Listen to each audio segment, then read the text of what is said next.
Kalau Anda mau punya banyak duitnya, saya akan jawab. Jawabannya adalah di penjualan.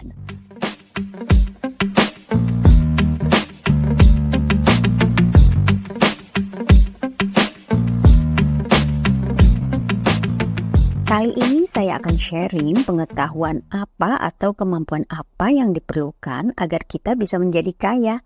Ini hasil dari pengamatan saya, mulai dari melihat daftar orang terkaya di dunia dan orang terkaya di Indonesia. Jadi, kita itu sebenarnya bisa mencari uang dari manapun. Misalnya, kalau kita melihat proses dari barang diciptakan, dari ide sampai dijual. Kita lihat satu persatu sebelum barang tersebut menghasilkan uang, kan diawali ide. Jadi, kita bisa mendapatkan uang dari menjual ide. Kemudian, kita juga bisa mendapatkan uang dari mendesain. Dari ide kan biasanya didesain. Misalnya, kita ingin membuat sepatu. Misalnya, untuk perempuan yang nyaman dipakai. Kemudian ada ahli desain. Bagaimana menciptakan sepatu untuk perempuan yang dari ide tadi, yang nyaman dipakai, kemudian setelah itu baru diproduksi. Setelah diproduksi baru dijual. Sekali lagi ya, ide, desain, produksi, jual. Nah, ini saya akan sharing di tahap mana yang sebenarnya Anda perlu masuk kalau Anda mau kaya. Kalau Anda mau paling banyak duitnya, saya akan jawab. Jawabannya adalah di penjualan. Ya, banyak sekali orang yang kaya di dunia ini adalah justru cuma menjual saja. Tidak lagi terlibat dalam ide, desain, maupun dalam produksi. Contohnya, orang kaya di China, namanya Jack Ma, mempunyai Alibaba.com. Alibaba itu kan cuma marketplace untuk jualan saja. Jadi siapa yang punya barang dicarikan dengan orang yang mau membeli barang. Dia cuma mempertemukan saja, tapi yang paling kaya adalah Jack Ma. Lebih kaya dari yang punya ide produk tersebut, lebih kaya daripada yang desain, lebih kaya dari yang memproduksi. Anda tahu orang paling kaya di dunia sekarang? Bukan Bill Gates ya, bukan Carlos Slim Helú, bukan Warren Buffett lagi.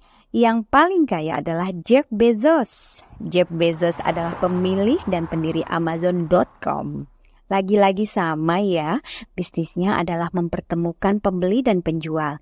Ia tidak memiliki barangnya. Anda tahu pembuat ide yang bernama John Pemberton? Ya, dia adalah seorang ahli farmasi dari Atlanta, Georgia, Amerika Serikat yang menciptakan Coca-Cola pada tanggal 8 Mei 1886. Coca-Cola, yaitu produk dengan brand paling mahal di dunia, menghasilkan triliun. Anda tahu nggak?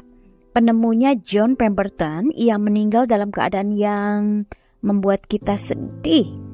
Karena dia menjual resepnya dengan harga yang sangat murah dan kemudian Anda lihat, yang kaya itu adalah perusahaan yang bisa menjual. Siapa yang menjual itu?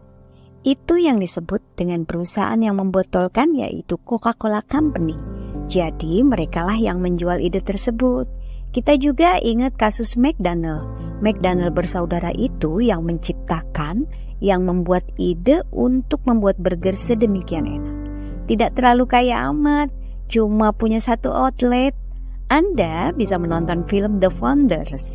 Yang kaya itu adalah Ray Kroc. Ray Kroc adalah seorang ahli franchise yang menjual konsep itu dan membuat burger McDonald itu bisa terjual miliaran rupiah setiap bulan di seluruh dunia. Lagi-lagi ingin saya katakan, yang punya ide kadang-kadang tidak beruntung hidupnya dan tidak kaya-kaya amat. Terus ahli desain juga biasa aja. Anda tahu, desain logo Nike yang swoosh gitu, itu yang mendesain adalah seorang mahasiswa di Portland. Dia menyetorkan ide tersebut dan dibayar seharga 35 USD tuh. Padahal lagi-lagi logo Nike itu adalah logo yang demikian mahal. Produk apapun kalau ditempelin Nike harganya luar biasa berkali-kali lipat. Kemudian produksi. Apakah orang-orang yang skillnya bagus banget dalam memproduksi kaya sekali? Bisa ya, bisa tidak. Kalau kaya sekali sehingga masuk top 10, top 100 orang terkaya di dunia atau di Indonesia, enggak juga. Kalau kita nih misalnya keluar negeri lalu kita beli satu sepatu yang mahal banget, saya tidak perlu menyebut brand. Jangan kaget, begitu dibuka Made in Indonesia, Made in Vietnam. Yang Made in Indonesia tuh pabriknya ada di Bekasi, ada di Tangerang. Anda tahu nggak sepatu-sepatu tersebut yang retail price-nya sampai $100 atau lebih? Itu dibayar ke pemilik pabrik yang memproduksi semua, yang mengatur buruh yang membeli bahan baku, memproduksinya dengan segala macam kesulitan, paling dibayar jauh di bawah $100. Paling menerima uang $20 atau mungkin lebih kurang dari itu.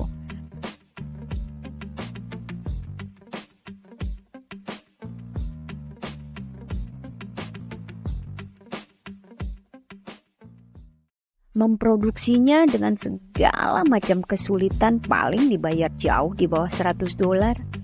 Paling menerima uang $20 atau mungkin lebih kurang dari itu. Sementara dijual dengan harga $100 atau lebih. Saya ingin bertanya kepada Anda, siapakah yang menikmati margin paling besar? Apakah yang memproduksi? Sang pemilik pabrik? Apakah yang menjual? Jawabannya adalah pasti yang menjual. Jadi apa yang ingin saya simpulkan? Kalau Anda ingin kaya, kalau Anda ingin duitnya banyak betul, sebenarnya fokus saja di Anda harus punya kemampuan untuk menjual. Kan saya udah buktikan tadi, kita tidak akan bisa dapat duit banyak dari menjual ide. Kita tidak akan bisa dapat duit begitu banyak dari membuat desain. Kita tidak akan bisa dapat banyak sekali uang dari produksi. Yang paling banyak mendapatkan uang adalah penjual. Anda boleh punya ide yang sangat kreatif. Anda boleh ahli desain. Anda boleh jago produksi, tapi kalau ide Anda, desain Anda, produksi Anda, produk yang tidak bisa dijual, selesai. Jadi ini ilmu hidup. Kalau Anda ingin kaya, ya jadilah penjual. Anda harus punya kemampuan yang baik untuk menjual. Kadang-kadang bila perlu Anda tidak perlu kreatif-kreatif amat. Anda nggak jago desain, nggak punya ide, nggak bisa memproduksi, jadilah penjual. Coba deh konglomerat Indonesia, orang-orang kaya Indonesia top 10, rata-rata adalah jago jualan. Kadang-kadang barangnya adalah bukan barang mereka. Sekarang kita di zaman digital. Sekarang ya ada orang kerja cuma jualan aja, ngambil barangnya orang. Misalnya reseller, dropshipper, yaitu profesi orang yang justru kerjaannya cuma menjual produk-produk orang lain, dan kalau ada pesanan, dia tinggal mengambilkan dari barang orang tersebut. Demikian tips dari saya kali ini. Mari kita melengkapi diri kita untuk menjadi penjual. Sampai jumpa dalam episode selanjutnya. Tetap semangat!